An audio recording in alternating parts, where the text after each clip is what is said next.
সকলকে good morning জানিয়ে আজকে শ্বশুর মশাই আর শাশুড়ি মাকে দিয়েই সকালটা আমি শুরু করছি। তো এদিকে শাশুড়ি মা দেখো আস্তে আস্তে সকাল সকাল চান করতে গিয়েছিলো, কারণ ওনার একটু বাথরুম যাওয়ার ছিল, তার জন্য উনি সকাল সকাল চানও সেরে এলো। শ্বশুর মশাই দাঁড়িয়ে আছে, শাশুড়ি মার সঙ্গে গিয়েছিল, এর জন্য শ্বশুর মশাই দাঁড়িয়ে আছে। ওনার তো মাঝে মাঝে মাথাটা ঘুরে যায়, প্রায় প্রতিদিনই ঘুরে যায়, এর জন্য সঙ্গে যেতে হয় একজনকে, বা উনি তো চলাফেরাও করতে পারে না, বা উঠতে অসুবিধা হয়।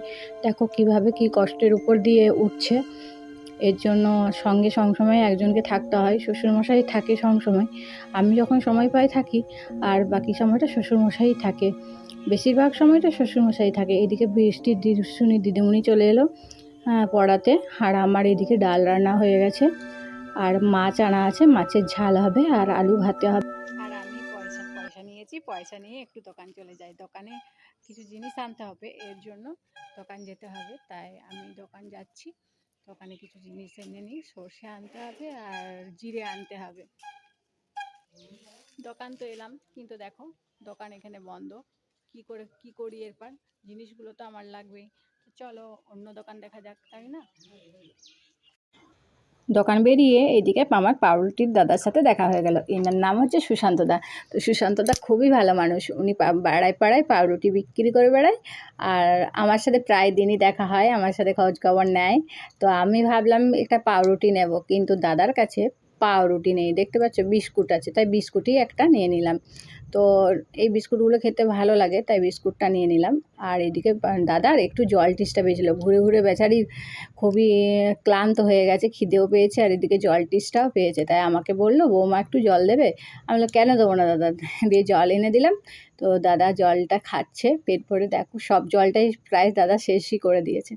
দিয়ে দাদাকে জল খেয়ে দাদা চলে গেল আবার অন্যদিকে পাউরুটি বিক্রি করার জন্য।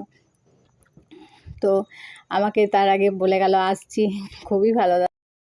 এ দেখো আমার ননদ এসেছে, এটি আমার ননদ, আর এইদিকে জেঠ শাশুড়ি মা বসে আছে। ও এসেছে, দুদিন হলো এসেছে, তোমাদেরকে দেখানো হয়নি, তো আজকেই দেখাচ্ছি। তো এসেই কাজ শুরু করে দিয়েছে।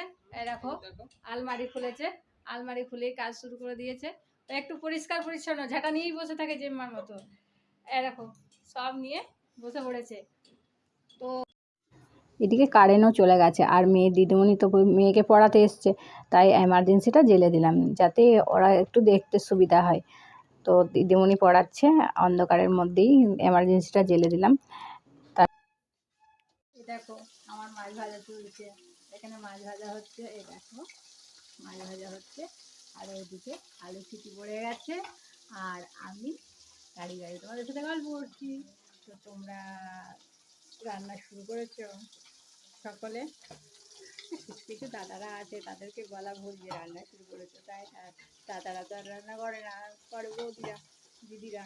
তো দিদিরা রান্না শুরু হয়েছে তোমাদের সকলের, আমার তো রান্না শুরু হয়ে গেছে দেখো। তো আমি রান্না করছি, আর ওইখানে আমার শাশুড়ি মা শুয়ে আছে, তোমাদেরকে দেখাতে পারছি না এখন আর।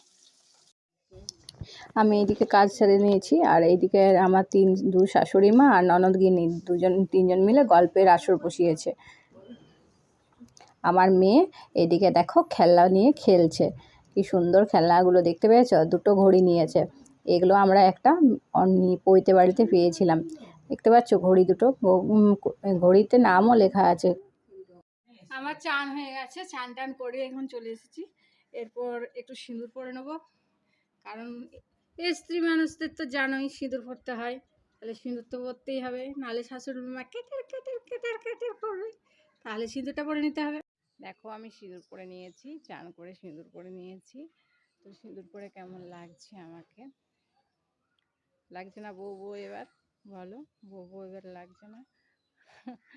তো এবারে খেতে হবে, খাওয়া দাওয়াটা সারতে হবে, তো খাওয়া দাওয়া করে তারপরে আজকে বিকেলে হাঁটতে যাওয়া আছে।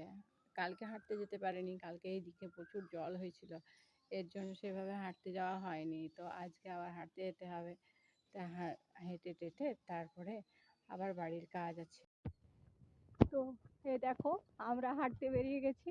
আমি আর আমার দিদি ভাই বলছে আমাকে দেখাও না, কিন্তু না দেখাবার কিছু আর নেই। আমরা দুজনে হাঁটতে বেরিয়ে গেছি। তো হেঁটে ফিরি।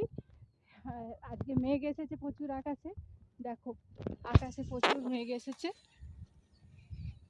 মনে হচ্ছে এখনই ঝড় উঠবে।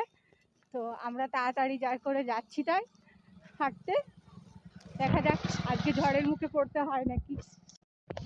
দেখো বন্ধুরা, প্রচুর পরিমাণে ঝড় উঠিয়ে দিয়েছে। আমি তোমাদেরকে তো বললাম যে ঝড়ের মুখে হয়তো পড়তে হতে পারে, তো ঠিকই আমরা ঝড়ের মুখে পড়ে গেছি। দেখো কীভাবে আমাদেরকে ছুটতে হচ্ছে। আর এইদিকে শ্রাবণী দিয়েও ছুটছে, আর আমিও ছুটছি। ঝড় দিচ্ছে, প্রচণ্ডই ঝড় দিচ্ছে। জানি না আজকে কি হবে, বৃষ্টি হয়ে নেমে যাবে কি না। তো দেখ ছুটতে ছুটতে তোমাদেরকে একটু দেখিয়ে দিলাম ঝড়টা।